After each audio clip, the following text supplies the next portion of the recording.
Hi everyone, Shirtline here.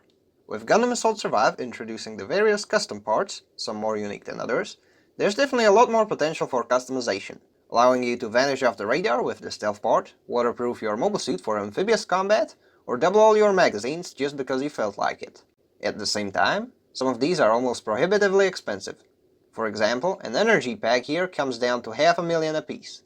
And that's still on the cheaper side of things. Although if money isn't an issue, there's definitely a lot of useful parts to choose from, ranging from eye fields and phase shift armor variants, to the subject of this video, the Chaff Flare Dispenser. The Chaff Flare Dispenser is an M-sized part, which is set to redirect incoming enemy missiles. Right off the bat, it's somewhat on the costly side, with the price tag of $11,360,000, putting it in between the V2 Assault Buster's $10 million and the High New Gundam's hefty $12 million price tags. And that's just the cost of the part itself. To unlock it, you're gonna need to have some amount of in-game progression as well. Specifically, having your custom pilot reach the level of Colonel and owning the missile guidance system.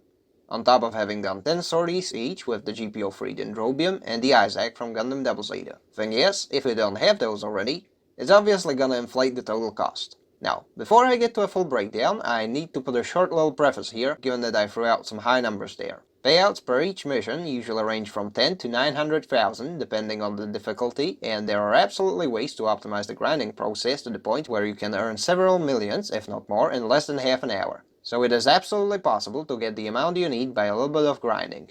Not to mention, there's also random part drops after the missions. At the same time, I won't begrudge you if you import a save or use a money cheat, especially since it's still a pretty steep cost. Now, let's get to the overall cost breakdown, shall we? To get the missile guidance system, you'll need the Zissa, which requires you to clear the first Double Zeta stage on the Axis Zeon side, and then use it 10 times to get that part. A more expensive, yet still not too convoluted part of the equation is the part where you get the GPO-free Dendrobium. If you clear the third Federation stage in the 0083 campaign, you get the GPO-1. Buy it, use it 5 times, and clear the fourth one to get the GPO-1 FB. Run that one 10 times and finish the 0083 campaign on the Federation side, and you'll get the GPO-free, which leaves the Isaac. To get that one unlocked, you need to own both the Blue Team Gelgoog and the Blue Team Desert Zaku.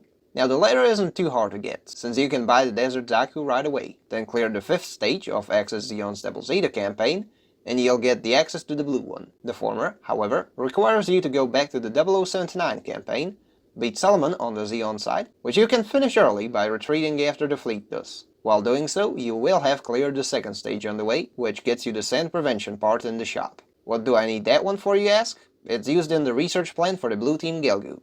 The cost total for all this comes down to 14,634,300, getting you a total of 3 parts, 1,500 tuning points, and 8 mobile suits. Daunting as it may seem, you're gonna be getting all the things you need as you naturally progress through the game. Is it any good though? I'd say so. I've tested it with a standard Zaku 2 F-Type against 3 Zissa mobile suits, each of them equipped with a missile guidance system. As you can see, any missiles coming towards it get diverted the moment they get close. Throughout the entirety of this test in versus mode, I didn't even get hit once. Of course, I ran a similar test from the opposite side, playing as the Zissa against this enhanced testing dummy of a Zaku, in order to figure out the weaknesses of the part. Just like before, my missiles did get deflected at range, even the ones that my special attack had. However, just like with the planned defensors of the Virgo and Gundam Wing, this type of defenses is worthless if your opponent is willing to throw hands. The Chaff Flare Dispenser also has a minimum range, which means that if you shoot your enemy from a point-blank range, they are bound to eat a bunch of missiles without any real recourse. However, this proximity does leave you vulnerable to melee attacks. So, at the end of the day, are you getting your money's worth on this one? Yes. Is it extremely situational and has very little utility outside of protecting you against one specific type of attacks? Also yes. Unlike eye fields and phase shift though, it never runs out. Given how late you get it, it's more of a late post-game part with some fun novelty to it, but in terms of general utility, the cost doesn't really offset what little use it has, even though it's really good at what it's supposed to do. This is admittedly a rather short entry, but I thought it'd be neat to cover this part, given what it does. I'll be seeing you on the next one. Shirtlade signing out.